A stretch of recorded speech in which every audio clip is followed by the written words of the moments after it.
మా కాశీ ప్రయాణం అయితే స్టార్ట్ అయిపోయింది. ఇంత త్వరగా కాశీ చూస్తానని అయితే నేను అనుకోలేదు. అనుకుంటూనే ఉన్నాను వెళ్ళాలి అని. కానీ ఆ శివయ్య ఇంత త్వరగా పిలుస్తారని అయితే నేను ఎక్స్పెక్ట్ చేయలేదు.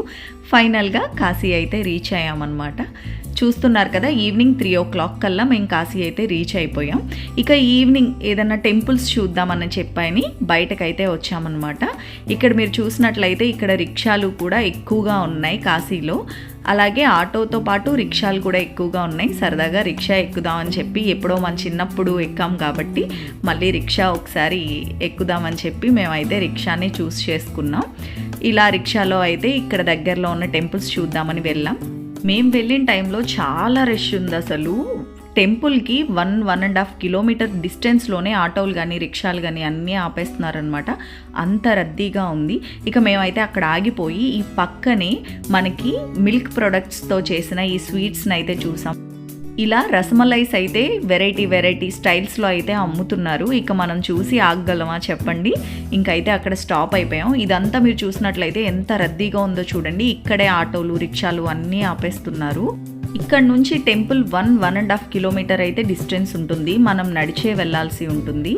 ఇక్కడ మీరు చూసినట్లయితే రసమలైస్లో వెరైటీ ఫ్లేవర్స్ ఉన్నాయి. ఇది లస్సీ కోసం కర్డ్ అనమాట.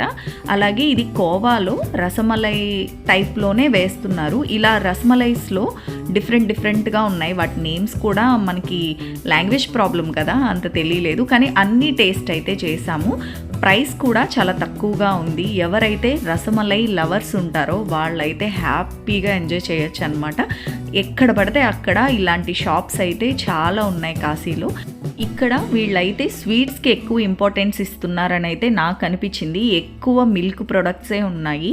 ఎక్కువ మిల్క్తో చేసిన స్వీట్స్నే నేను చూశాను. ఎక్కడికి వెళ్ళినా, కాశీనే కాదు, అయోధ్య కానివ్వండి, ప్రయాగ కానివ్వండి, ఏదైనా నార్త్ వాళ్ళందరూ కూడా స్వీట్కి ఎక్కువ అయితే ఇంపార్టెన్స్ ఇస్తున్నారు. సో ఇలా కోవాతో, ఓన్లీ పాలతో చేసిన ఐటమ్స్ మాత్రమే వీళ్ళు ఎక్కువగా అమ్ముతున్నారు. వేరే స్వీట్స్ కాదు, ఎక్కువ పాలతో చేసిన స్వీట్స్నే అమ్ముతున్నారు. రసమలై అంటే ఎక్కువ ఇష్టం ఉన్నవాళ్ళు ఈ కాశీ వచ్చారంటే ఫుల్గా మీకైతే పండగే. చాలా బాగుంది. ప్రైస్ కూడా చాలా తక్కువతో మంచిగా అన్ని రకాలు రసమలైల్లో ఉన్న వెరైటీస్ అన్నీ కూడా మనం ఎంజాయ్ చేయొచ్చు. ఇక ఇక్కడ నుంచి అయితే మేము కాశీ విశాలాక్షి అమ్మవారి టెంపుల్ని, అలాగే అన్నపూర్ణ అమ్మవారి టెంపుల్ని, ఇవన్నీ కూడా మేము విజిట్ చేసామన్నమాట. అవన్నీ కూడా నేను నెక్స్ట్ షార్ట్స్లో అయితే మీకు పెడతాను. చూస్తున్నారు కదా, అసలు కాశీ మేము వెళ్ళిన టైంకి అయితే అసలు ఎంత రద్దీగా ఉందంటే మామూలుగా లేదు. ఇంకా మరిన్ని వీడియోస్ నా నెక్స్ట్ వీడియోస్లో పోస్ట్ చేస్తాను. ఈ వీడియో నచ్చింది అంటే వీడియోని లైక్ చేయడం మర్చిపోకండి.